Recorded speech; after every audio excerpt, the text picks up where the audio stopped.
When taking a piece through the complete writing process, students often perceive revising and editing as having to do the writing again. However, both of these steps serve valuable purposes and require separate and explicit instruction. Revision typically occurs before editing. There is no sense correcting the spelling of words that will be replaced with stronger synonyms, or cleaning up the mechanics of a run-on sentence that will ultimately be deleted. Consequently, before correcting grammar and mechanics, students should revise the content and information. Guide students to reread their first drafts for places where the ideas are confusing and need to be clarified, vague and need to be elaborated, irrelevant and need to be deleted, wordy and need to be tightened.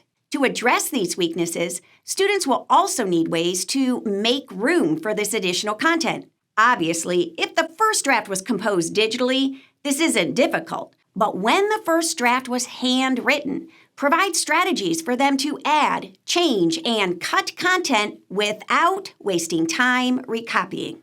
One such approach is to introduce the spider leg strategy. Provide strips of paper, or spider legs, that can be used by students to write individual sentences. Then, they tape the spider legs onto the original draft, inserting them in just the right spot. For more significant revisions, teach students story surgery so that they can mess with the guts of the piece by inserting, cutting, or rearranging chunks of the writing.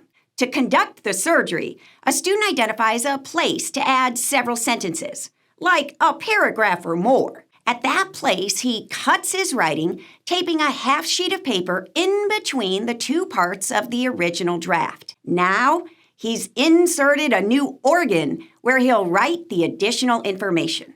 As students write more sentences and develop their thinking through revision, the trade of ideas tends to improve. However, the trade of organization often runs awry. Teach students how to revise the order and arrangement of sentences by using color to group similar ideas. Model how to read and highlight every sentence according to the subtopic or facet it represents. For example, in a piece about a field trip to the zoo, students may highlight sentences about the reptile area in green, the penguin cove in blue, the petting zoo in yellow, and the bus ride in pink. Teach students to put together information on one subtopic by grouping sentences of the same color. While revision addresses the content of the message, editing improves the conventions.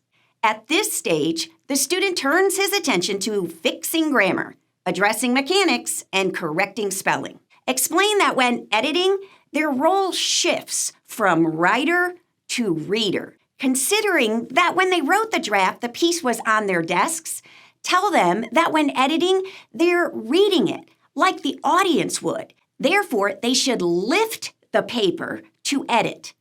This shift in the physical plane or angle of the paper immediately changes the perspective of the text, and it allows students to see their own writing in a different way. Now, obviously, if the draft was composed on a screen, students won't be lifting the device or the monitor, but they should increase the font size significantly. This adjusts the position of the words on the screen, creating a new reading experience for the student. In addition to changing the plane or perspective of the writing, students should also whisper aloud as they reread. This naturally slows them down because it takes longer to pronounce all the words versus saying them silently in their heads. While whisper reading their writing, students should touch or track the words along the way.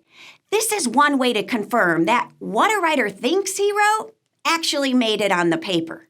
Another strategy to increase the effectiveness of self-editing is to teach students to reread multiple times.